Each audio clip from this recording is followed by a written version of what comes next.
ये हमारा अंचलेश्वर मंदिर। अंचलेश्वर मंदिर में ये जो स्ट्रक्चर दिख रहा है ये भोसला पीरियड का है। भोसला लोग भी शिव के भक्त थे, उन्होंने इसको सफेद पत्थर से निर्मित करा के बहुत सुंदर कलाकृति कराई थी। नेक्स्ट नेक्स्ट, बहुत ही ब्यूटीफुल। नेक्स्ट, इसमें एक से कलाकृति देख सकते हैं आप। नेक्स्ट नेक्स्ट, ये हमारे महाराष्ट्र की किस राजा की सबसे बड़ी समाधि, वीर शाह की समाधि। इसका भी जो भगवान है ना वो चंद्रपुर को ही है, क्योंकि इतनी बड़ी समाधि पूरे महाराष्ट्र में किसी भी राज करते राजा की नहीं है। एक है, आपको बताया था मैंने कि बीबी का मकबरा, बट बीबी का मकबरा वो आजम शाह जो इसका लड़का था औरंगजेब का, उसने अपने माँ के यादगार में बनाया था। बाद में औरंगजेब ने उसको डेथ पेनल्टी दिया था, लेकिन उसको डेथ पेनल्टी हुई थी लेकिन वो बच गया। तो इतनी बड़ी समाधि चंद्रपुर में, पूरे महाराष्ट्र में इतनी बड़ी समाधि किसी राजा की नहीं है। और ये एक रानी का अपने पति के लिए एक बहुत बड़ा तोहफा बोल सकते हैं उसको, क्योंकि इसके निर्माण के लिए सबसे पहले रानी हीराई ने बहुत सारे मॉडल यानी बहुत सारे कलाकारों को बुलाए। जैसे ताजमहल बनने के पहले शाहजहां ने सबको बुलाया और उसमें से उसने चूज किया और बनाया। सेम किस्सा यहाँ रिपीट हुआ है। पहले सबको उसने मॉडल बनाया और जो मॉडल पसंद आया और ने वो मॉडल बनाया, और वो मॉडल जो पसंद आया वो आज भी सेंट्रल म्यूजियम में आज भी रखा हुआ है। फोटो है इसकी, एक मिनट बाद में दिखा देना। नेक्स्ट,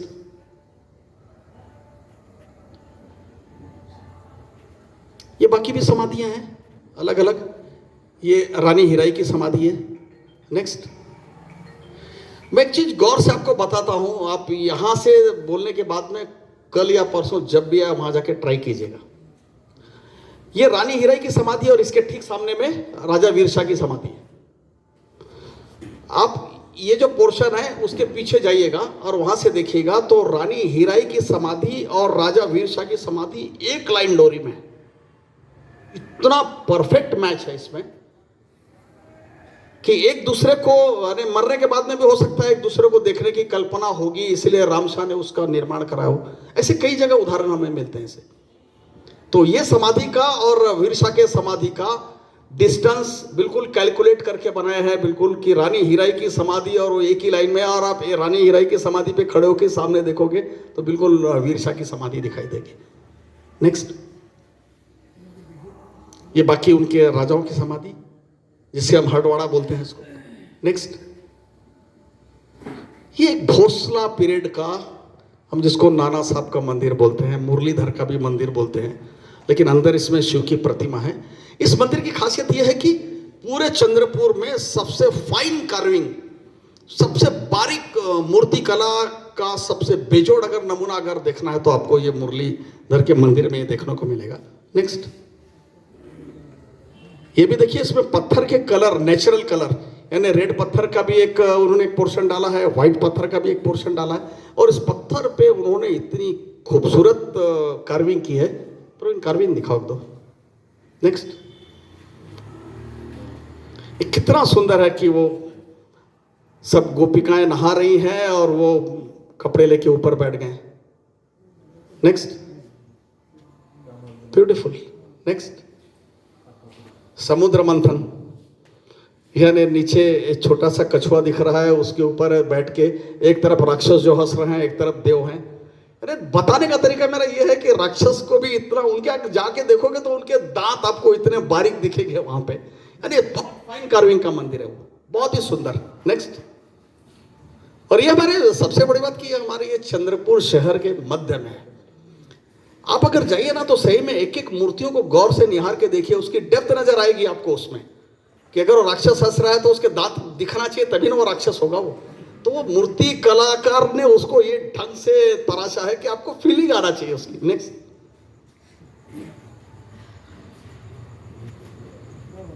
इतना सुंदर, ये तो साक्षात सिंह पे बैठी है। सिंह को भी दर्शाया, कितना सुंदर उन्होंने उसको आर्ट के फॉर्म में दे दिया है सिंह को, कितना सिंह को उन्होंने अलंकृत कर दिया है। नेक्स्ट, शेषशय्या, ये जब तक आप नजदीक से इसको मंदिर में छू के नजदीक से नहीं देखोगे तब तक आपको फीलिंग नहीं आएगी कि इतनी भी फाइन कार्विंग हो सकती है क्या। और ये चंद्रपुर में है। नेक्स्ट नेक्स्ट, ये हमारा रॉयल एम्बलम है। ये रॉयल एम्बलम को भी कितना अलंकृत कर दिया, लेकिन देखिए हमारा कि अगर हमने इसको रिस्टोर नहीं किया तो कुछ दिन में ये पोर्शन गिर जाएगा। तो वैसे इसको ASI को हमने अप्रोच किया है, इसको भी बहुत जल्दी रिस्टोरेशन का, हालांकि उन्होंने इसको काफ़ी कवर किया है, काफ़ी क्लीन भी किया है। नेक्स्ट, ये एक बहुत बड़ी चीज़ है चंद्रपुर के लिए ये, और हम ये भी बोल सकते हैं कि हिंदू मुस्लिम की एक प्रतीक का एक बहुत बड़ा नमूना है।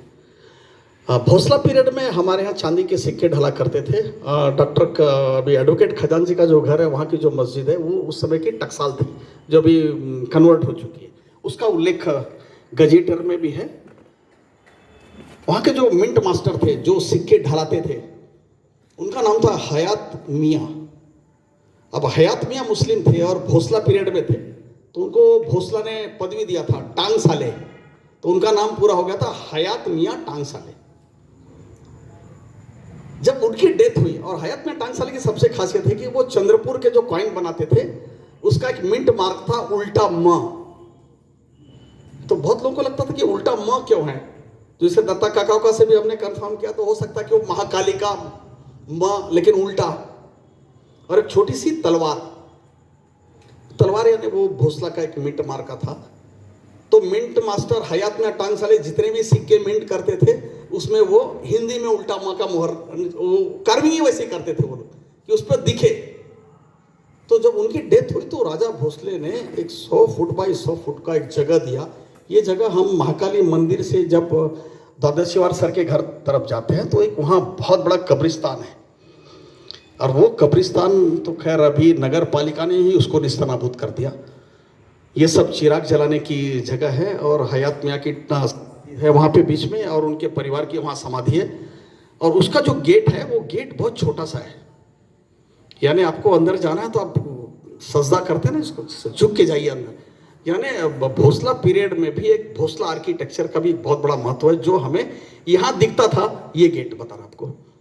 लेकिन अभी वहाँ से नगर पालिका ने उसके ऊपर से रोड बना के इसको सब निस्तानाबूद कर दिया। अभी मैं अगर बता रहा हूँ हयात मियाँ टांग साले चंद्रपुर के मिंट मास्टर थे, उनका नाम इतिहास में है, उनका नाम गजेटियर में, उनको यहाँ दफनाया गया था, बस यहाँ खैर इसका भी इतिहास समाप्त।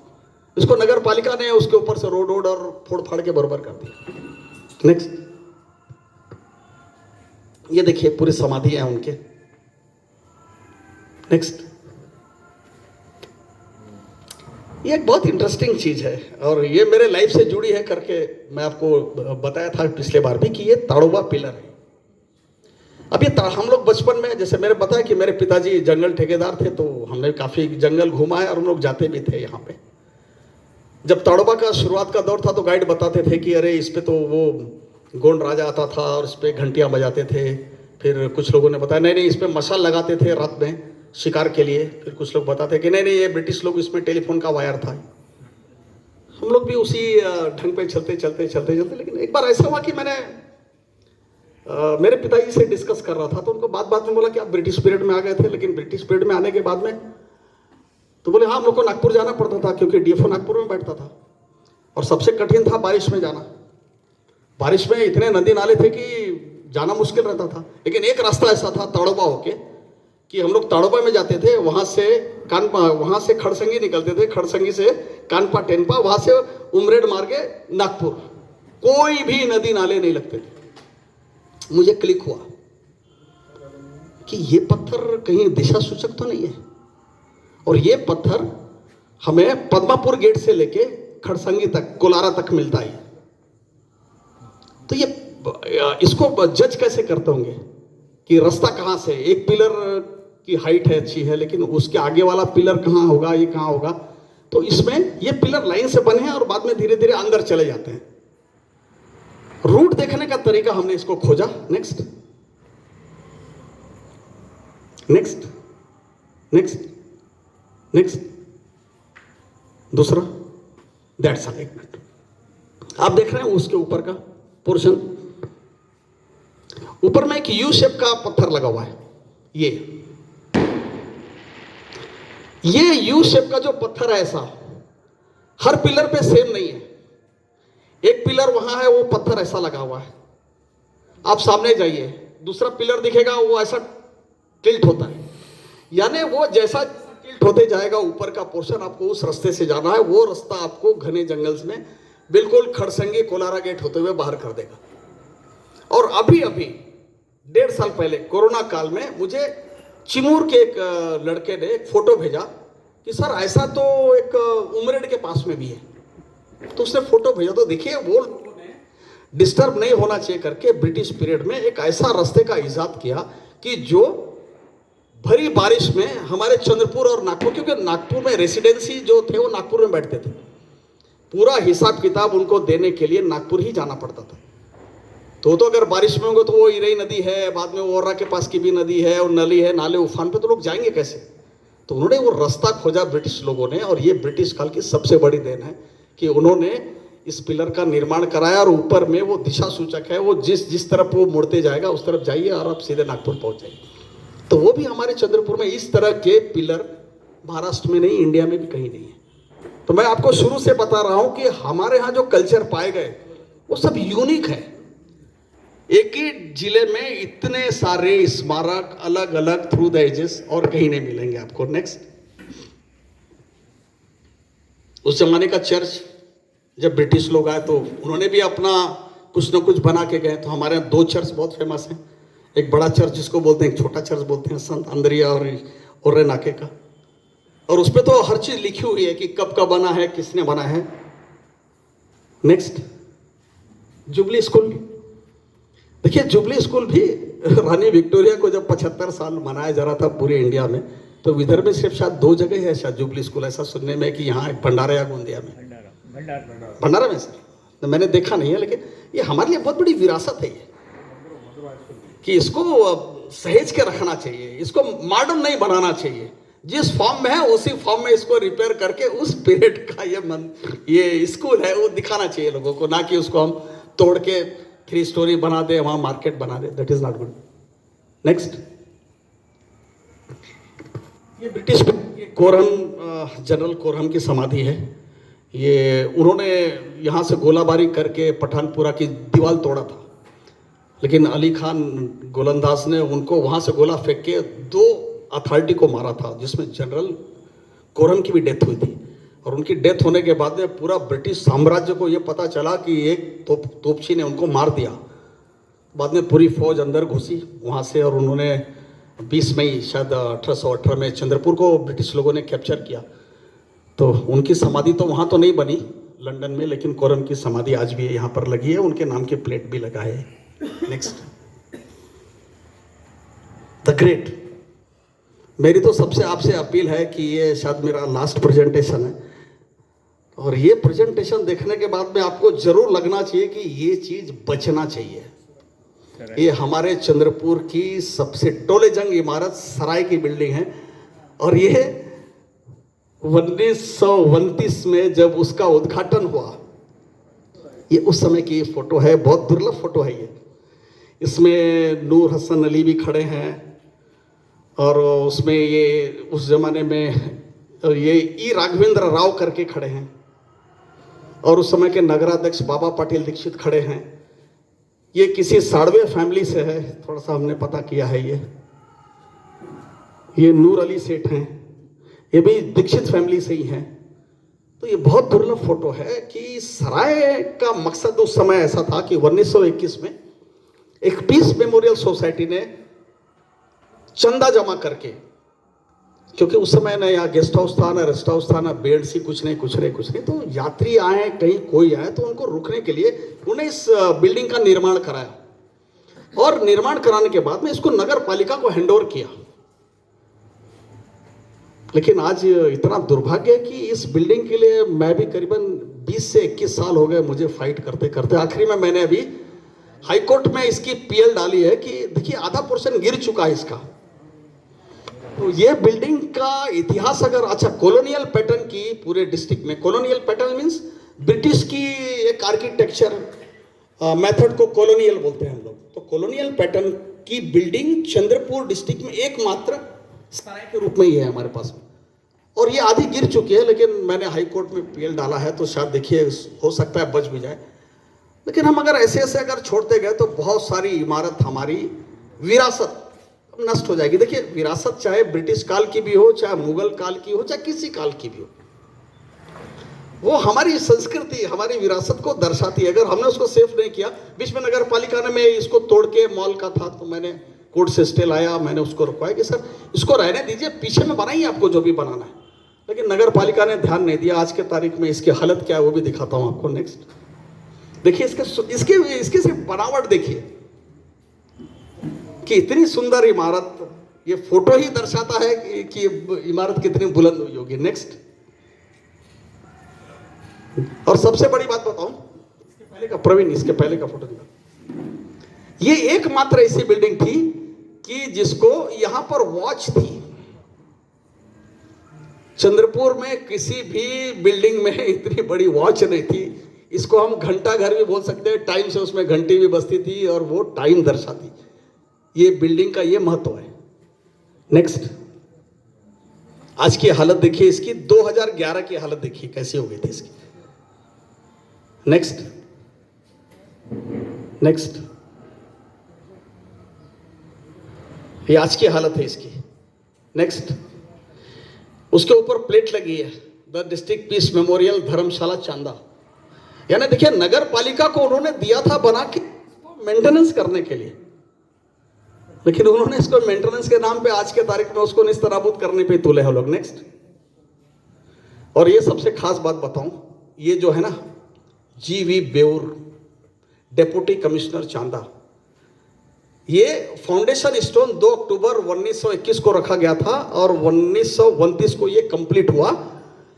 ये मैं बेऊर ये समझता था कि ये कोई ब्रिटिश ऑफिसर है, लेकिन मैंने इसका जब इतिहास खोजा पूरा डिटेल तो आपको बताते हुए हर्ष होता है मुझे कि ये गुरुनाथ बेऊर, ये कर्नाटक के आईसीएस ऑफिसर चंद्रपुर में डिप्टी कमिश्नर करके थे, और ये पहले आजादी के बाद के डायरेक्टर जनरल ऑफ पोस्ट पहले बने वो, और उनके नाम का स्टैंप है, स्टैंप। तो ये कितना महत्वपूर्ण है कि जेवी बेऊर को अभी तक जो सब लोग ब्रिटिश समझते थे, बेऊर ये नहीं, ये बेऊर ये कर्नाटक के थे, उनका नाम गुरुनाथ था। मैंने उनका पूरा इतिहास निकाला, वो भी मैंने कोर्ट में दिया है। उनका ये प्लेट लगा हुआ है फाउंडेशन स्टोन का, और क्लियर लिखा है foundation stone of the peace memorial Dharamshala. ये कोई नगर पालिका की धर्मशाला नहीं थी जिसको नगर पालिका अपना हक बनाती है, उन्होंने दिया था बना के, आप मेंटेन करो। नेक्स्ट, फिर वहां पे पुलिस का महिला तकरार केंद्र था, उन्होंने उसको भी खाली करा लिया। नेक्स्ट, ये इतने अन्नदाता लोग थे इसमें, अहेरी की स्टेट। इसमें एक चीज आपको बताऊं, यानी इसमें कोई बुरा मानने की चीज नहीं है, ये उस पीरियड का था जिस समय खोबरागड़े परिवार, चंद्रपुर का खोबरागड़े परिवार नामी गिरामी और रईस लोगों में जिनकी गिनती होती थी, उन्होंने ये Aheri state, Bhosla state, Porla state, Tata, ये वो, उन्होंने एक चंदा दिया था 200 रुपए का, और वो कौन से नाम से दिया था, उनका नाम था पतरूजी खोबरागड़े। तब उनको पतरूजी खोबरागड़े नहीं बोलते थे, उनको पत्रिया महार करके बोलते थे, जो यहाँ ये लिखा हुआ है, आप पढ़ सकते हैं। उस पीरियड में महार बोलना कुछ गलत नहीं था, लोग